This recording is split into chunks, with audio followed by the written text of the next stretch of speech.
රුසියාවේ බයිකල්වල කියන්නේ ඉතා සුවිශේෂී ස්ථානයකි. එය ලෝකයේ ගැඹුරුම සහ පැරණිතම මිරිදිය විල වේ. ජලය පැහැදිලි හා සීතල වන අතර විල සයිබීරියාවේ දිගු පාෂාණමය නිම්නයක පිහිටා ඇත.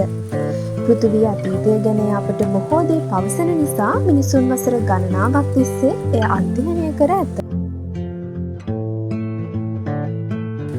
මෙම විලෙහි ග්‍රහලෝකයේ ශීත නොකළ මිරිදිය ජලයෙන් 20% පමණ අඩංගු වන අතර ඒ විශාල ප්‍රමාණයකි. එනම් පෘථිවිය සෑම ලීටර් 5කින් එකක්ම මෙහි ඇත. මේ නිසා බයිකල්වල රුසියාවට පමණක් නොව මුළු ලෝකයටම වැදගත් වේ. පිරිසිදු ජලයේ විශාල පරිමාව සොබාදහමට සහ අපට ජීවත් වන මිනිස්සුන්ට උපකාරී වේ. බයිකල් විලෙහි වෙනත් තැනක දක්නට නොලැබෙන අද්විතීය ශාක සහ සතුන් දහස් ගණනාවක් සිටී.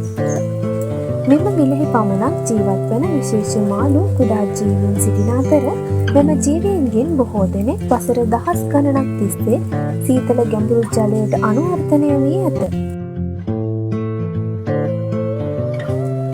ඒ ඉතා දුර්ලභ බැවින් විද්‍යාඥයින් සහ ප්‍රදේශවාසීන් අනාගත පරම්පරාව සඳහා විල ආරක්ෂා කිරීමට කටයුතු කරයි.